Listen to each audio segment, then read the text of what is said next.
गुरु ब्रह्मा गुरु विष्णु गुरुदेवो नमः। गुरु साक्षात् परब्रह्म तस्मै श्री गुरुवे नमः। श्री गुरु चरण कमलेभ्यो नमः। आज हम अथ मूर्ति रहस्य का पाठ करेंगे। अभी तक हमने प्राथमिक रहस्य और वैदिक रहस्य का पाठ कर लिया है। अब ये तीसरा रहस्य अथ मूर्तिक रहस्य। चलिए पाठ का प्रारंभ करते हैं। ऋषि कहते हैं, राजन नंदा नाम की देवी जो नंद से उत्पन्न होने वाली है, उनकी यदि भक्ति पूर्वक स्तुति और पूजा की जाए तो वे तीनों लोगों को उपासक के अधीन कर देती है। अथवा नव शक्तियों सहित रुद्र विनायक की पूजा करें। सबका एक एक साथ नहीं, किंतु ऐसी धारणा के लिए भी कोई प्रॉब्लम प्रमाण नहीं है। नीचे कोष्ठक से वशिष्ठ उपासना व्यष्टि उपासना का क्रम निश्चित किया गया। वशिष्ठ उपासना रुद्र के साथ रुद्र गौरी का, ब्रह्मा के साथ सरस्वती, विष्णु को लक्ष्मी, चतुर्भुजा महाकाली, चतुर्भुजा महालक्ष्मी, चतुर्भुजा महासरस्वती, दशानंद दशभुजा, अष्टभुजा। देवी की अंगभूता अच्छा देवियां हैं नंदा, रक्तदंतिका, शाकंभरी, दुर्गा, भीमा और भ्रामरी। ये देवियों की साक्षात मूर्तियां हैं। इनके स्वरूप का प्रतिपादन होने से इस प्रकरण को मूर्तिक रहस्य कहते हैं। उनके श्री अंगों की क्रांति कनक के समान उत्तम है। वे सुनहरे रंग के सुंदर वस्त्र धारण करती हैं। उनकी आभा सुवर्ण के तुल्य है तथा वे सुवर्ण के उत्तम आभूषण धारण करती हैं। उनकी 4 भुजाएं हैं। कमल, अंकुश, पास और शंख से सुशोभित है। वे इंद्रा, कमला, लक्ष्मी तथा रुक्मांबुज हसना सुवर्णमय कमल के आसन पर विराजमान आदि नामों से पुकारी जाती है। निष्पाप नरेश, पहले मैंने रुद्र दंतिका नाम से जिन देवी का परिचय दिया है, अब उनके स्वरूप का वर्णन करूंगा। सुनो, वे सब प्रकार के भयों को दूर करने वाली हैं। वे लाल रंग के वस्त्र धारण करती हैं। उनके शरीर का रंग भी लाल ही है और अंगों के समस्त आभूषण भी लाल रंग के हैं। उनके अस्त्र शस्त्र, नेत्र, सिर के बाल, तीखे नग और दांत सभी रक्त वर्ण के हैं। इसलिए वे रक्तदंतिका कहलाती हैं और अत्यंत भयानक दिखाई देती है। जैसे स्त्री पति के प्रति अनुराग रखती है, उसी प्रकार देवी आप अपने भक्त पर माता की भांति स्नेह रखते हुए उसकी सेवा करती है। देवी रक्तदंतिका का आकार वसुधा की भांति विशाल है। उनके दोनों स्तन सुमेरु पर्वत के समान हैं। वे लंबे चौड़े, अत्यंत स्थूल एवं बहुत ही मनोहर है।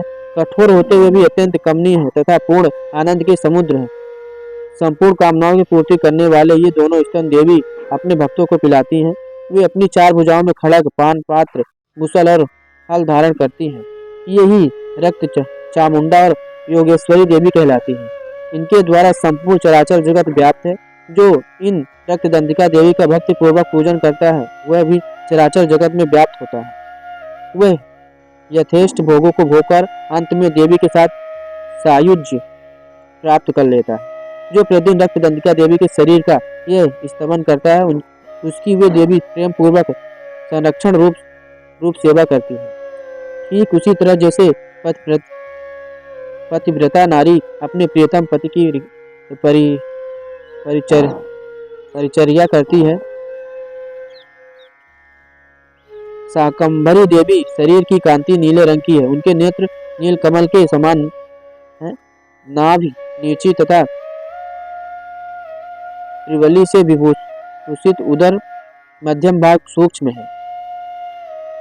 उनके दोनों स्तन अत्यंत कठोर, सब ओर से बराबर ऊंचे, गोल, स्थूल तथा परस्पर सटे हुए हैं। वे परमेश्वरी कमल में निवास करने वाली और हाथ में बाणों से भरी मुष्टि कमल शाख समूह तथा प्रकाशमान धनुष धारण करती हैं।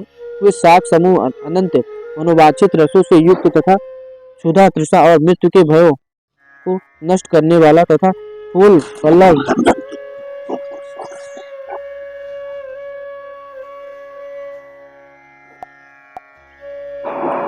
वह शाख समूह अत्यंत मनोवांछित रसों से युक्त तथा क्षुधा, तृषा और मृत्यु के भयों को नष्ट करने वाला तथा फूल, पल्लव, मूल आदि एवं फलों से संपन्न है। वे ही शाकंभरी, सदाक्षी तथा दुर्गा कही गई है। वे शोक से रहित, दुष्टों का दमन करने वाली तथा पाप और विपत्ति को शांत करने वाली उमा, गौरी, सती, चंडी, कालिका और पार्वती भी वे ही। जो मनुष्य शाकंभरी देवी की स्तुति, ध्यान, पूजा और वंदन करता है, वे शीघ्र ही अन्नपान एवं अमृत रूप अक्षय फल का भागी होता है। भीमा देवी का वर्णन भी नील ही है। उनकी दाढ़ें और दांत चमकते रहते हैं।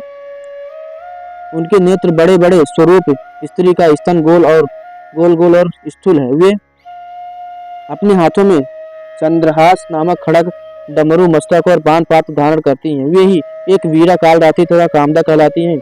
इन नामों से प्रशंसित होती हैं।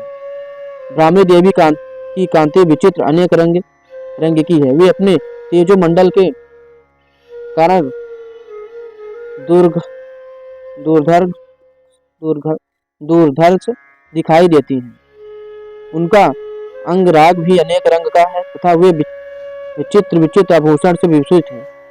चित्र भ्रमर, पाणी और महामारी आदि नामों से उनकी महिमा का गान किया जाता है। राजन, इस प्रकार जगन माता चंडिका देवी ये मूर्तियां बतलाई गई हैं, जो कीर्तन करने पर कामधेनु के समान संपूर्ण कामनाओं को पूर्ण करती हैं।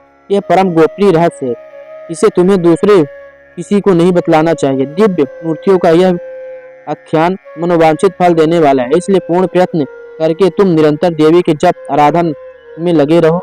सप्तशती के मंत्रों के पाठ मात्र से मनुष्य 7 जन्मों में उपार्जित ब्रह्म हत्या सदृश घोर पातकों एवं समस्त कल घोषों से युक्त हो जाता है। इसलिए मैंने पूर्ण प्रयत्न करके देवी के गोपनीय से भी अत्यंत गोपनीय ध्यान का वर्णन किया है, जो सब प्रकार के मनोवांछित फल को देने वाला है। उनके प्रसाद से तुम सर्वमान्य हो जाओगे। देवी सर्वस्वरूपमयी है तथा संपूर्ण जगत देवीमयी है, तथा मैं उन विश्वरूपा परमेश्वरी का नमस्कार करता हूँ। आज हमने प्रथम रहस्य और वैदिक रहस्य और मूर्तिक रहस्य तीनों रहस्यों का पाठ कर लिया है। और कर हम क्षमा प्रार्थना का पाठ करें, क्योंकि पाठ करने के बाद जो भी हमसे त्रुटियां होती हैं, जो भी पाठों को त्रुटियां हो जाती हैं, जो भी गलतियां होती हैं, तो लास्ट में हमको क्षमा प्रार्थना करना बहुत ज़रूरी है। क्योंकि जब हम क्षमा प्रार्थना करते हैं तो हमारे जो भी त्रुटियां हैं, जो भी दोष रहित पाठ हुआ है, तो वो माता हमें क्षमा करती हैं और हमारा पाठ संपूर्ण पाठ जो हम करते हैं तो पाठ हमारा संपूर्ण होता है, उस पाठ को माना जाता है। तो क्षमा प्रार्थना करना बहुत ज़रूरी है। तो इसका पाठ हम कल करेंगे। तब तक के लिए जय श्री राधे श्याम।